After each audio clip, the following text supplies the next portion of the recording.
Vamos hoy a comenzar a hablar de lo elemental absoluto. Es decir, para entender el mundo, queridos amigos, tenemos que olvidarnos de las ideologías y de izquierda y de derecha. Eso no tiene nada que ver con la realidad que viven las naciones, que viven los países. El mundo está dividido en estados y los estados no son iguales unos a otros porque uno tiene más poder que otro. Esa es la verdad. Y el que tiene poder tiende a mandar al que no tiene poder. Bueno, uno podría decir, yo quisiese que fuese distinto, que reinase el derecho internacional. El derecho internacional en realidad no sirve para nada. Si el derecho internacional es una telaraña que deja pasar a la mosca más fuerte y que atrapa a la mosca más débil. El ejemplo que le estoy poniendo es un ejemplo clarísimo que ocurrió cuando los Estados Unidos de George Bush, hijo, ¿no es cierto?, invadió Irak. Dijo que Irak tenía arma de destrucción masiva. Sí, y en Irak había un dictador, ciertamente. El dictador está lleno el mundo. No era el único dictador que había, Pero se le acusó de tener arma de destrucción masiva. Después el mismo presidente de los Estados Unidos dijo que en realidad se había equivocado, que ahí arma de destrucción masiva no había. ¿Es que alguna vez ese presidente o alguien intentó llevarlo a un tribunal internacional? Nunca, porque es el presidente de los Estados Unidos. Por eso, Estados Unidos hizo eso contra todas las normas del derecho internacional. Por eso poco importa. Ahora, bueno, esto no es una cuestión de ser anti-norteamericano, ni anti-ruso, ni anti-chino. Podemos poner un ejemplo de China. Cuando Mao Zedong gobernaba China en la década del 50, existía la China popular, si la China se entiende comunista, y un estado que se llamaba el Tíbet. Bueno, ¿qué hizo Mao? Invadió el Tíbet y se quedó con el Tíbet. ¿Y qué pasó? Absolutamente nada. Sí, claro que era contra el derecho internacional. ¿Cómo China iba a invadir otro país y quedarse con él? Pero no pasó nada. ¿Por qué no pasó nada? Bueno, porque es muy sencillo. La mosca se entiende más débil, rompe la malla del derecho internacional y la mosca más débil es atrapada. Ahora bien, la gran pregunta es cómo un Estado manda a otro, cómo lo obliga a otro, cómo lo subordina a otro. Bueno, claro, la primera cosa que se nos viene a la cabeza es que un Estado domina a otro por el uso de la fuerza. Es decir, le pega un garrotazo por la cabeza, lo invade militarmente. Bueno, este es el método más burdo, diría yo. Es cierto, es el más eficaz en el corto plazo, pero es extremadamente eficaz en el largo plazo, porque el país que ha sufrido la agresión a la larga reacciona, porque ha sido agredido. Entonces, un método eficaz en el corto plazo e ineficaz en el largo plazo. Por ejemplo, cuando se producen las independencias hispanoamericanas, la creación de la República Hispanoamericana, ¿qué hizo Inglaterra? 1824, en Argentina, el empréstito Baring Brothers. Es decir, Inglaterra le dio a la Argentina un préstamo gigantesco, pero con una particularidad. Es decir, Inglaterra sabía que la Argentina ni siquiera podía pagar los intereses de ese empréstito. Pero con otra particularidad, en realidad el dinero no llegó nunca. Era una gran estafa, era 1 millón de libras, algo por el estilo, amortización, esto, lo otro, y se le daba 100.000 de mercadería y entonces ese dinero no llegó nunca, jamás. Ahora, ¿por qué Inglaterra hace esto? ¿Por qué, aunque supongamos que el dinero hubiese llegado, por qué le presta a otro más que lo que el otro puede pagar? Muy sencillo, para tenerlo subordinado al otro, porque a partir de ese momento lo subordina. El otro siempre depende de esto, pero esto es 1824. Pero como si hubiese sido hoy, que hay WhatsApp, Internet, ese mismo año, todas las repúblicas hispanoamericanas recientemente independizadas se van a endeudar con la misma banca que se endeuda Argentina, con la banca Baring Brothers, y el contrato es el mismo. Es decir, de 1824 hasta la década de 1950, los venezolanos están pagando la deuda a los ingleses. ¿Y Ecuador? Ecuador recién logra pagar esa deuda con el boom petrolero de 1979. ¿Y la Argentina? La Argentina logra pagarlo en 1947 o 48. Es decir que un préstamo que nunca llegó, porque no llegó a ninguno de los países, se paga, se entiende, después de casi 100 años, está poco menos. Bueno, esa es la subordinación económica. Esta también causa reacción, porque en algún momento, la gente se da cuenta de esto. Dice, estos ingleses nos han jodido. Entonces la gente se da cuenta y reacciona. ¿Qué prefieren las grandes potencias? Prefieren lo que yo denomino la subordinación ideológica cultural. ¿Y qué es la subordinación ideológica cultural? Es hacerle creer al otro una idea que en realidad el otro no ha creado, que la he creado yo, la potencia hegemónica, pero el otro cree que la ha creado él, que le sirve a él, para que el otro haga lo que yo quiero que haga sin necesidad de que yo se lo diga. Históricamente, el primer país que va a ejercer la subordinación ideológica cultural se llamó Gran Bretaña, Inglaterra en realidad. ¿No? Claro, Inglaterra es el primer poder autoconsciente del mundo. Sabe cómo ha construido su poder. ¿Cómo ha construido su poder Inglaterra? Inglaterra ha construido su poder a través de la ruptura con el catolicismo y estableciendo una nueva religión, una nueva fe fundante, pero durísima, porque a todo el que no se hacía anglicano era castigado económicamente, porque si uno no iba a la misa anglicana, le ponían primero 2 chelines de multa, después 20, lo que equivalía a un año de trabajo de un campesino. Pero entonces, ¿cómo hizo Inglaterra para convertirse en la principal potencia industrial del mundo? Muy sencillo, no fue la mano mágica del mercado, es una absoluta mentira, que enseñan en todas las universidades españolas. Fue la mano mágica de la política, porque en términos de mercado, nunca podría haber Inglaterra competido con los Países Bajos, jamás, porque los Países Bajos tenían mercado, tenían escala de producción y tenían experiencia en producción, producían bien, barato y bueno. ¿Qué hace Inglaterra? Le hace una guerra a los Países Bajos. Chau, se entiende, Países Bajos. Esta guerra en qué consistió, entre otras cosas, fue también una guerra militar, pero la primera guerra que hace es no exportarle más lana en bruto, no exportarle más lana. Isabel prohíbe la exportación de lana. Como también estos países estaban en guerra con España, que era otro productor de lana, sin lana inglesa y sin lana española, esos productores estaban condenados a la muerte. Y una vez que la industria de los Países Bajos no desapareció, pero quedó en la ruina, entonces Inglaterra, que no era productiva, que no podía competir en el mercado, se convirtió en el único productor. Y ahí ¿qué adquirió? Ahí tuvo escala de producción. Y al tener escala de producción bajó los costos. Y a través del tiempo adquirió experiencia. Entonces los productos ingleses fueron buenos. Esa es la verdad de cómo Inglaterra se industrializó. Y se industrializó mucho antes de la revolución industrial. Los ingleses inventan el libre comercio como una herramienta de subordinación cultural. ¿Y a quién le van a vender ese libre comercio? A los giles del mundo, que éramos nosotros los hispanoamericanos recientemente independizados. Compramos la teoría, se entiende, el libre comercio. Pero momentito. Quien no la compró fueron los Estados Unidos de Norteamérica. Ahora fíjense una cosa. Si es cierto lo que yo digo, que la principal forma de subordinación es una subordinación ideológica cultural que lo lleva a uno a ser subordinado, entonces por lógica consecuencia es cierto que todo proceso emancipatorio exitoso solo puede ser el resultado de una insubordinación ideológica contra el orden ideológico establecido por la potencia dominante, en este caso el libre comercio, más un adecuado impulso estatal. Pero ¿para qué corno los ingleses quieren exportar el iluminismo? Desterrar del corazón de las masas la idea de trascendencia, en el caso hispanoamericano, desterrar el catolicismo. Bueno, muy sencillo. Dije yo, los ingleses son el primer poder autoconsciente del mundo. Los ingleses saben que en el origen del poder de las naciones siempre hay una fe fundante. Exista Dios o no exista, siempre hay una fe fundante en el origen del poder de las naciones. Y esto vale para Persia, para Egipto, para Grecia y para Roma. Y cuando esa fe fundante comienza a disgregarse, la casa, la nación se cae. ¿Qué es? Hispanoamérica es lo que los ingleses quieren. Entonces nos exportan a nosotros libre comercio, nos exportan iluminismo, nos exportan, se entiende, hispanofobia, el odio a España, para crearnos también un trauma de origen. ¿Y qué más? El nacionalismo de campanario. ¿Y qué quiere decir este nacionalismo campanario? ¿No? Es como las viejas que van a la iglesia, ¿no? Que están pensando nada más en la iglesia de ellos y no saben que la iglesia es universal y se pelean con la iglesia que está fresco.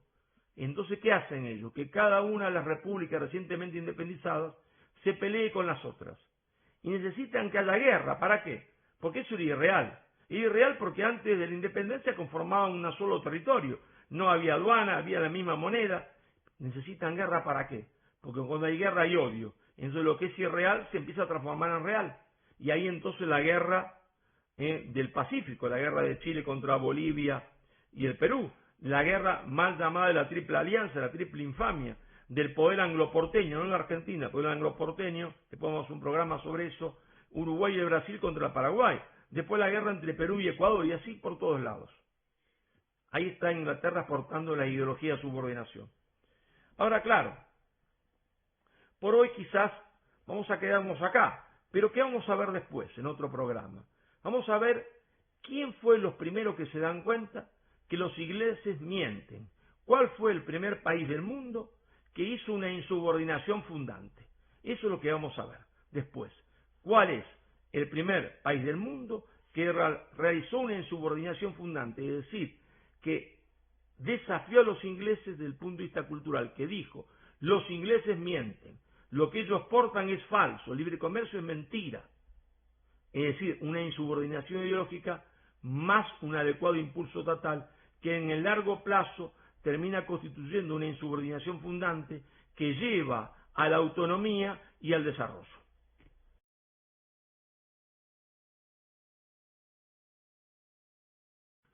¿Se acuerdan, amigos, que les prometí que íbamos a tratar el tema de cuál fue el primer país del mundo que se insubordinó contra los ingleses, contra el imperialismo británico?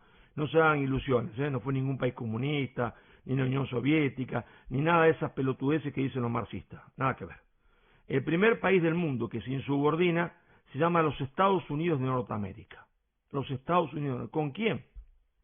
Con dos figuras, el presidente George Washington y su ministro de Economía, que ellos le llamaban en realidad secretario de Hacienda, así lo que nosotros llamamos ministro de Economía, secretario de Hacienda, ellos le llaman secretario del Tesoro. Ese es el nombre en inglés, secretario del Tesoro. Resulta que está la guerra tiene un impasse, los ingleses son derrotados, y en esa guerra ya se empieza a ver si Inglaterra va o no a reconocer la independencia de las 13 colonias. Y ellos van a reconocer la independencia en lo que se llamó el Tratado de París. Se hace en París esto. Entonces, ¿qué había pasado durante la guerra? Durante la guerra se había producido un proceso de industrialización. Los yanquis no producían nada, pero como entraron en guerra, o peleaban descalzo, o fabricaban botas, o peleaban, se entiende, desnudo, o hacían uniformes, o peleaban con arco y flecha, o hacían armas de fuego y pólvora y todo lo que fuera necesario. Entonces el país se había semi-industrializado, no industrializado, semi-industrializado. Washington es presidente de los Estados Unidos, aunque no quería hacerlo. Hamilton, su secretario del Tesoro, y Hamilton le dice a Washington, mire, maestro, jefe, acá hay un problema. Cuando firmemos el Tratado de París, la industria británica va a mandar de vuelta sus productos a nosotros, a los Estados Unidos. Entonces, todas estas fábricas que han crecido como hongo, se funden todas y toda la gente queda en la calle. Pero Washington no es tonto. Le dice, entonces toda la gente queda en la calle y Hamilton le dice, entonces usted no va a ser reelegido. Entonces, ¿qué hay que hacer? Bueno, los ingleses mienten. Los ingleses nos exportan el libre comercio, dicen que es una teoría científica y no es cierto, es un instrumento que podemos aplicarlo en un momento y en otro no, como un bisturí. No es ni bueno ni malo, es un instrumento. Entonces, ¿qué hay que hacer? Le pregunta Washington. Bueno, y ahí es cuando Hamilton inventa una insubordinación ideológica. Entonces, en ese momento, ¿qué está haciendo la dupla Washington-Hamilton? Están rechazando el libre comercio. Van a poner una barrera proteccionista. Están rechazando la ideología de subordinación que los ingleses exportan al mundo. Claro, Estados Unidos comienza a industrializarse. Le pasa lo mismo que Inglaterra. ¿Cómo es la industria norteamericana? Horrible, mala, pésima. ¿Por qué? Porque no tiene escala de producción. Sus productos son caros y malos. Caros y malos. Pero los yanquis saben que la industria es poder.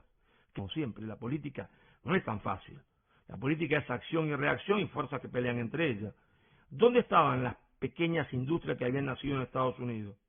Estaban en el norte de los Estados Unidos, en los estados del norte. Los estados del sur no tenían industria. Los estados del sur, ¿de qué vivían? De exportar tabaco a Inglaterra y después algodón. Los yanquis rechazan el libre comercio, no la Unión Soviética, no los marxistas, no los comunistas, no, los yanquis rechazan el libre comercio. Esto es históricamente comprobable, aunque nadie se lo explique ni a los estudiantes ni en Argentina, ni en Brasil, ni en España, esa es la realidad. Pero si Inglaterra exportaba algo más, sí, lo mismo que exportaba Hispanoamérica, el iluminismo, es decir, desterrar del corazón de las masas la fe, la idea de trascendencia. ¿Y qué hacen los yanquis? Dicen, no, el iluminismo no es bueno. Por eso, en todos los estados de la Unión, en todos, si bien había separación entre iglesia y Estado, porque había muchas iglesias en los Estados Unidos, porque eran protestantes, estaban divididos, lo que no va a haber nunca es separación entre religión y la política, porque así lo quiso Washington. Lo dijo Washington, no hay posibilidad alguna en una política decente, honrada, sin ética, no hay ética sin religión. Dura muy poco la ética sin religión. Entonces, ¿qué hace Washington? Y después todos los otros presidentes que le siguen. Señores, en las escuelas públicas, no católicas, no protestantes privadas, en las escuelas públicas, todas las mañanas izamos la bandera, rezamos el Padre Nuestro y comenzamos las clases con la lectura de la Biblia. Hasta el año 1963. 1963. Es decir, los norteamericanos rechazan el libre comercio, rechazan, se entiende, el iluminismo. Los ingleses, ¿qué quieren?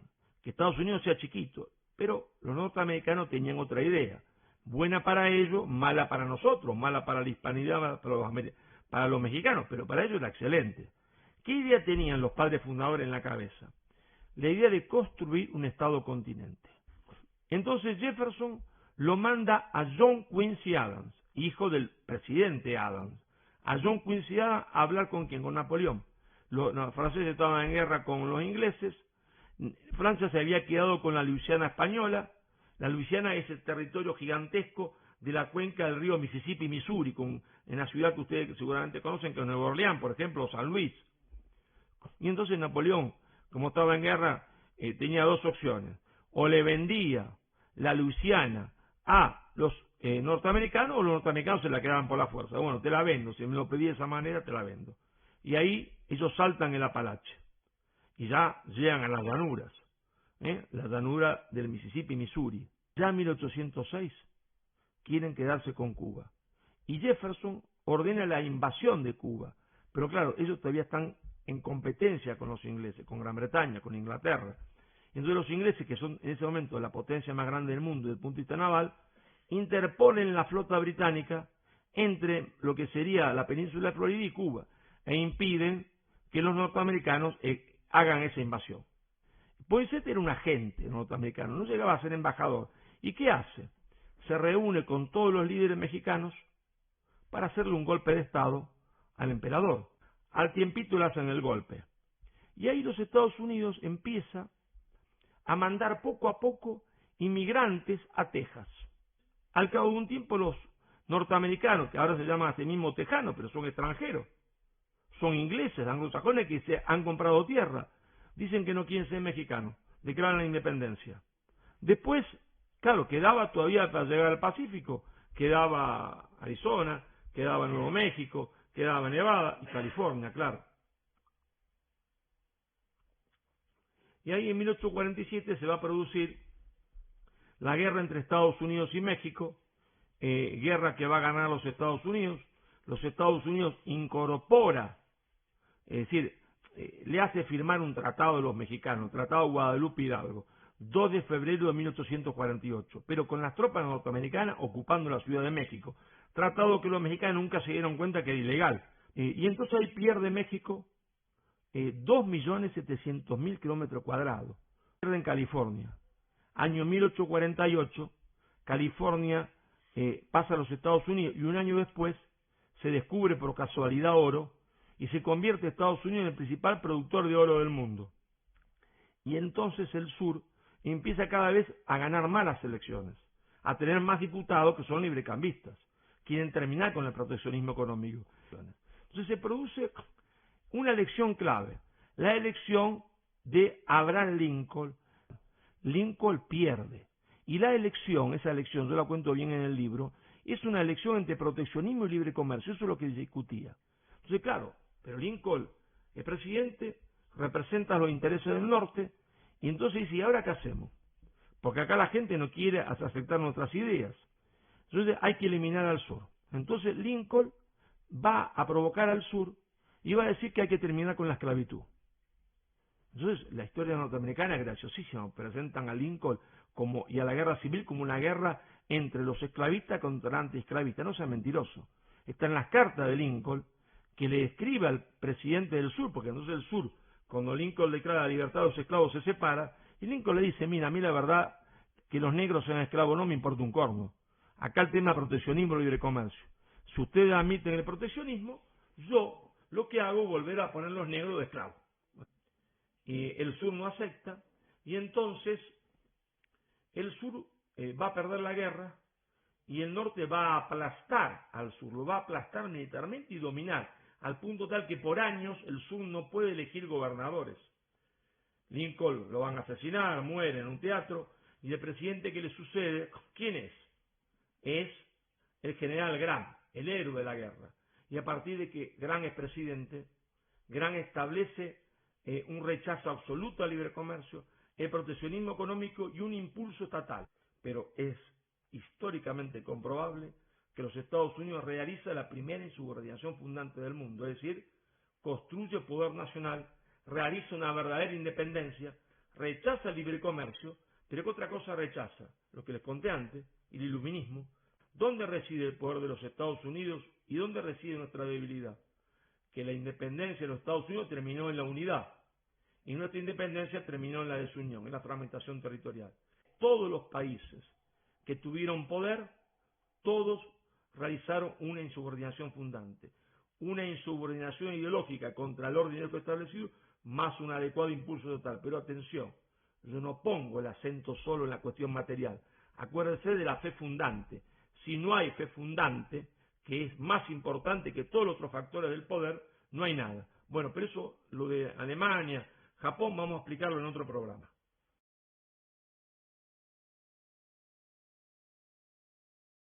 En otro programa anterior a este hablamos de la estructura básica del sistema internacional y dijimos, esa estructura básica es que hay estados subordinantes y estados subordinados. Pero eso es una injusticia, pero será una injusticia, tratemos de que no lo sea en un futuro, pero por el momento es así y ha sido desde el comienzo de la formación del sistema internacional en 1648 con la paz de Westfalia.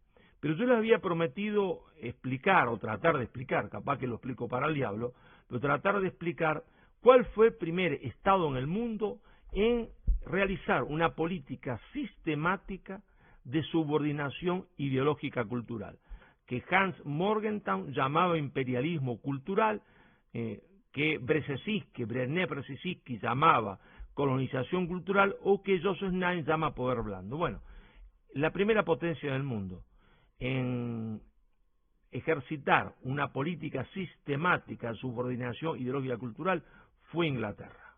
Fue Inglaterra sobre las repúblicas hispanoamericanas recientemente independizadas y sobre la propia España también. ¿Cuáles fueron las ideas que Gran Bretaña le va a exportar a las élites políticas hispanoamericanas para que queden subordinadas a ellas? Bueno, son varias. La primera,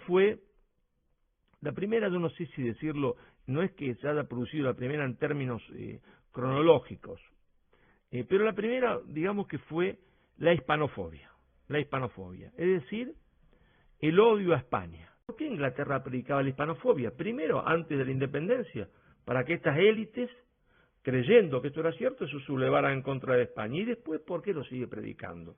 Bueno, lo sigue predicando porque tiene que romper el cordón umbilical, tiene que romper la unidad cultural, tiene que romper y crear un trauma de nacimiento. Si uno dice, bueno, la verdad que mi madre fue una asesina, una prostituta, una asaltante, y bueno, no nace bien, nace mal parido, ¿está? Hispanofobia, a través, se entiende, de la prédica de la leyenda negra.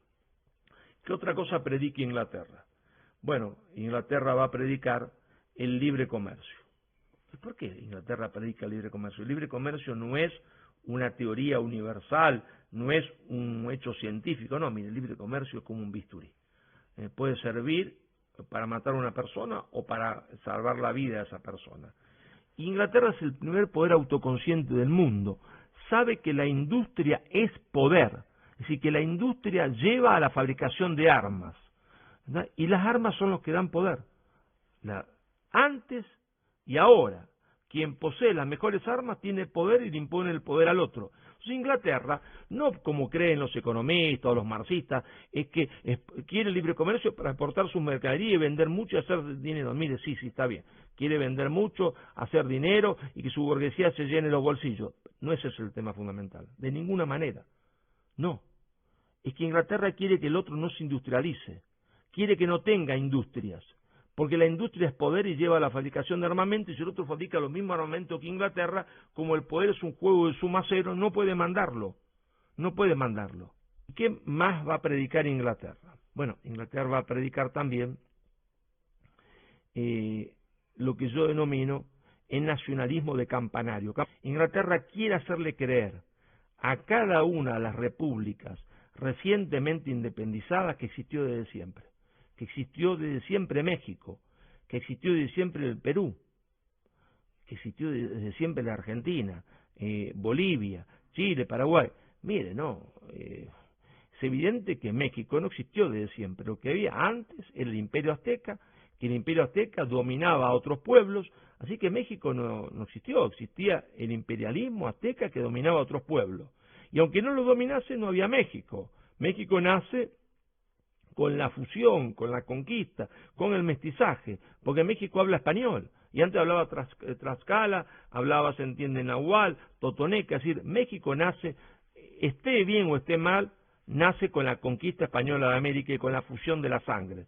Entonces, hay una necesidad de Inglaterra de dividir para reinar, de dividir para reinar. Entonces predica nacionalismo de campanario, que los argentinos se crean enemigos de los chilenos, que fueron siempre enemigos, que los peruanos son enemigos de los ecuatorianos, que Chile es enemigo del Perú y de Bolivia, y así tutti quanti. Claro, con la prédica sola no alcanzaba. Para complementar el nacionalismo de campanario, hacía falta crear guerras artificiales, guerras creadas por Inglaterra. Fundamentalmente Inglaterra va a fomentar dos grandes guerras en América del Sur. Una de ellas fue la guerra de la mal llamada Triple Alianza, es decir, la guerra que le hace a Argentina, más que Argentina, ahora vamos a explicar en realidad la oligarquía porteña, porque el pueblo del interior de la Argentina, de las provincias del interior, de mi provincia, la provincia de Santa Fe, de la provincia de Salta, de la provincia de Córdoba, entre el Río, de Corrientes, no querían ir a la guerra con el Paraguay, de ninguna manera querían ir a la guerra con el Paraguay. Entonces es una guerra de la oligarquía porteña más el Uruguay, en realidad el Partido Colorado del Uruguay, que estaba ligado a las logias, y el Imperio de Brasil, todos contra Paraguay, y lo destrozaron, hicieron puré al Paraguay. Le doy algunos datos de esta guerra. Esta guerra es tan fratricida, es una guerra tan terrible, que en esta guerra se asesinan a todos los paraguayos mayores de 12 años. ¿Escucharon bien esto? Van a morir en esta guerra todos los paraguayos mayores de 12 años.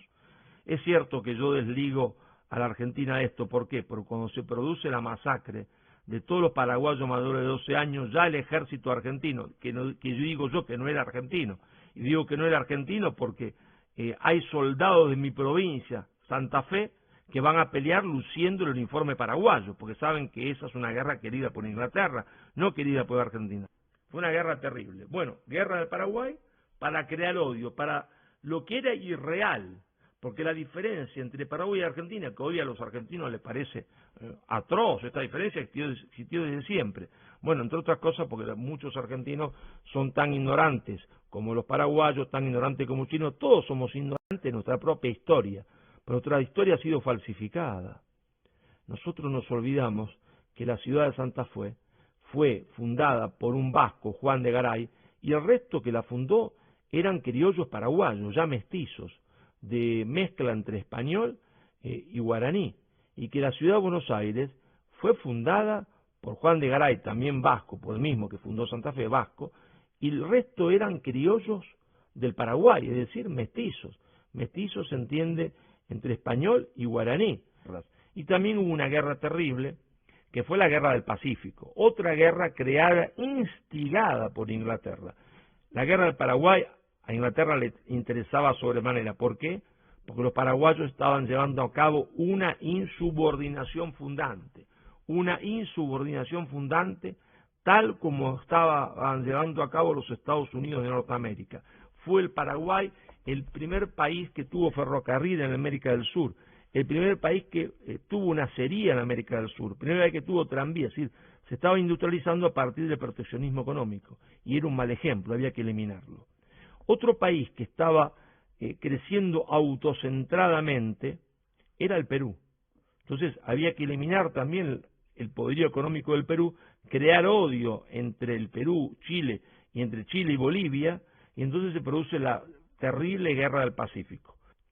Pero esto no es para hablar mal de Chile, ni para hablar mal de los porteños argentinos, no, son guerras queridas por Inglaterra. ¿Y qué más va a predicar Inglaterra? Inglaterra va a predicar lo que yo domino el iluminismo, es decir, desterrar del corazón de las masas toda idea de trascendencia. Claro, en el caso argentino, en el caso paraguayo, en el caso boliviano, en el caso de toda la América del Sur y de Hispanoamérica, la creencia a eliminar es el catolicismo. Sí, la creencia a eliminar es el catolicismo, claro. ¿Y por qué a Inglaterra le interesaría esto? Y claro, cuando la fe fundante, que son los cimientos de la nación, comienza a desintegrarse, esa nación o el poder de esa nación se viene a pique, se viene a pedazos. Y la fe fundante es como los cimientos. Y esto fue lo que Inglaterra se propuso y ejecutó sobre todo Hispanoamérica, sobre lo que la ex América española. La figura clave de esta subordinación ideológica cultural aceptada y querida, ¿quién es? Y en Argentina se llamó Domingo Faustino Sarmiento. Sinceramente fue el más grande escritor de la Argentina en lengua española hasta el día de hoy. Pero, ¿qué decía Sarmiento? Y de ahí era un subordinado y subordinaba a los otros. Decía Sarmiento, lamento decirle, decía Sarmiento, que civilización es Inglaterra, barbarie España. ¿Pero cómo? Sí. Civilización es el idioma inglés, barbarie el español, civilización es el protestantismo, barbarie el catolicismo. Ahí se ve cómo la cabeza de Sarmiento había sido ganada por los ingleses y él trabajaba sin quererlo para los ingleses. Los ingleses no le pagaban a Sarmiento, sería ofender su memoria si digo esto. Había otros sí que eran empleados a sueldo, como Bartolomé Mitre, pero no Sarmiento.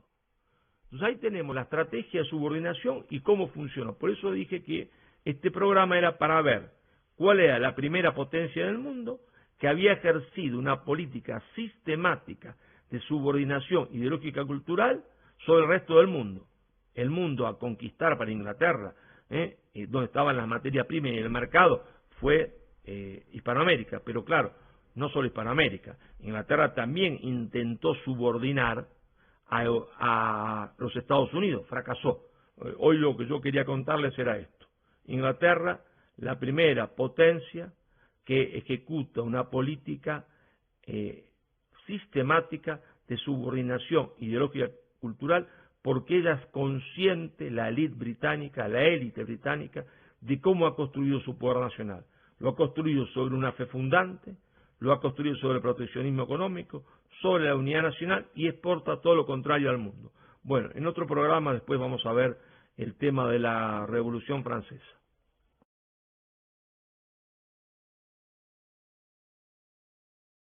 Como les conté desde el primer programa, íbamos a mezclar un poquito historia, geopolítica, política internacional, y hoy vamos a ubicarnos en la política internacional, en la geopolítica, y entonces vamos a partir de lo elemental absoluto, porque claro, hay una confusión gigantesca, la gente se le hace creer que los Estados Unidos, Rusia, Francia, Alemania, Inglaterra, actúan de tal manera o tal otra porque gobierna la izquierda o gobierna de la derecha. No, miren, no tiene mucho que ver con eso, quién gobierne los estados. La política internacional está más allá de la ideología aunque la ideología intervenga, aunque la ideología sea importante, hay una estructura del sistema internacional. ¿Y cómo es esa estructura del sistema internacional? Bueno, el sistema internacional está formado por estados. El derecho internacional es una telaraña. Atrapa a la mosca más débil, deja pasar a la mosca más fuerte. Que me gustaría que no sea así, sí es verdad, me gustaría que no sea así, pero así es. Y vamos a poner algún ejemplo. Un estado A dice que un estado B tiene arma de destrucción masiva. Y entonces lo invade, lo destruye sus puertos, destruye sus escuelas, sus hospitales. Y después resulta que el mismo estado A reconoce que esa invasión no fue necesaria porque el estado B no tenía arma de destrucción masiva. Pero ya ha invadido ese estado, ya lo ha destrozado. Usted, lógicamente, dirá el estado A es culpable y debe pagar por esto. Pagará si es un estado pequeño y no tiene poder. Si es un estado grande, no. Esto no es una cuestión teórica, esto pasó en realidad. Esto pasó en realidad porque los Estados Unidos, con el gobierno de George Bush hijo, hizo la Segunda Guerra del Golfo. ¿Por qué los Estados Unidos, con George Bush hijo republicano, hace la Segunda Guerra del Golfo? Muy sencillo, porque sostenía el gobierno norteamericano que Saddam Hussein tenía arma de destrucción masiva. Después el mismo presidente Bush dijo que se había equivocado, que le habían dado una información falsa, que Saddam Hussein no tenía arma de destrucción masiva. Pero ya habían destrozado el país, no quedó nada de Irak, es decir, ni su puente, ni sus escuelas. A Saddam Hussein lo colgaron. Hussein sería un dictador, me parece perfecto que usted lo denomine un dictador, pero lo colgaron porque dijeron que tenía arma de destrucción masiva que no tenía. Ahora, esto no es una acusación a los Estados Unidos. Todos los estados han hecho esto a través de la historia. Y no pasa nada. ¿Por qué? Porque hay unos estados que tienen más poder que otros. Les voy a poner otro ejemplo. Por la República Popular China, época de Mao Zedong, 1950. Existe la República Popular China y otro estado que es independiente, que es el Tíbet. Los chinos dicen que eso es un territorio chino, quizás lo fuese, pero el hecho es que son dos estados independientes. Y la República Popular China invade, se entiende, con razón o sin razón, invade, se entiende, el Tíbet. ¿Es que pasó algo? No, no pasó nada porque China ya tenía 1.000 millones de habitantes, China ya era una potencia. Y entonces ahí se demuestra que el derecho internacional atrapa a la mosca más débil y deja pasar a la mosca más fuerte. Pero tampoco me la agarro contra los chinos, podría también hablar de los rusos. Cuando se produjo en una provincia rusa que se llamaba Chechenia, una, diríamos, infiltración fundamentalista, fundamentalmente financiado por los sauditas. Y entonces esta provincia quería separarse de Rusia. Rusia aplicó todos los métodos posibles, más allá de los derechos, del respeto de los derechos humanos. Violó todos los derechos humanos. ¿Y qué pasó? Es que el que era en ese momento presidente de China, Mao Zedong, o Bush, o el presidente, se entiende, Yeltsin, en ese momento presidente de Rusia, ¿fueron alguna vez a un banquillo los acusados? ¿Alguien los llevó a un tribunal? No, porque ¿quién va a llevar a un tribunal a los que son jefes de los estados más poderosos del mundo? Es decir, que el mundo se divide en estados subordinantes, subordinante y estados subordinados, y algunos en proceso de insubordinación, claro, pero fundamentalmente estados subordinantes y estados subordinados. Esto no tiene que ver con izquierda y derecha, esto no tiene que ver con marxismo y liberalismo, esto es la estructura básica del sistema internacional desde que el sistema internacional se constituyó en estados a partir de 1648 en la Paz de Westfalia. Mire, le puede gustar o no, pero a partir de la Paz de Westfalia el mundo está dividido en estados y los estados no son iguales unos a otros y lo que más poder tienden a subordinar a los otros. Ahora, claro, la gran pregunta es ¿cómo un estado subordina a otro? Bueno, a usted ya se le habrá ocurrido la primera respuesta. La forma más clásica que un estado subordina a otro es por la fuerza, la subordinación militar. Un garrote, le pego un garrote a otro, lo invado y listo, el otro hace lo que yo quiero, le impongo mi voluntad. Es lo que dijimos antes, China invadiendo el Tíbet, los Estados Unidos invadiendo Irak, también otro caso que vamos a ver después, Gran Bretaña imponiéndole a China el consumo del opio. No nos olvidemos de eso. Gran Bretaña imponiéndole a China, al imperio chino, el consumo del opio. Gran Bretaña es el primer narcoestado del mundo. No pasó nada, por supuesto. Esta es una forma de subordinación muy eficiente en el corto plazo, porque al cabo de meses, un año, el otro estado le impone su voluntad. Pero es eficiente en el corto plazo e ineficiente en el largo plazo. Entonces los estados buscan otra forma de subordinación. Otra forma de subordinación es la subordinación económica. Es decir, un estado A crea sobre un estado B, C, Z y H una estructura, un entramado, una telaraña económica que lo hace dependiente. Podemos decir que casi el primer ejemplo que encontramos de esto lo encontramos después que se produce la independencia de las repúblicas hispanoamericanas. Las repúblicas hispanoamericanas se independizan de España, batalla de Ayacucho, la última batalla.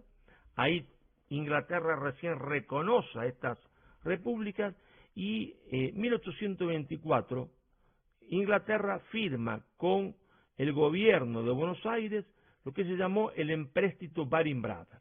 Empréstito Baring-Brother, que era la banca Baring-Brother. Este empréstito, es decir, el Banco Británico, Inglaterra, que le presta dinero al gobierno de Buenos Aires, le presta una cantidad de dinero tan asombrosa que, sacando las cuentas, cualquiera podía darse cuenta que el gobierno de Buenos Aires jamás iba a poder pagar ni los intereses de ese empréstito.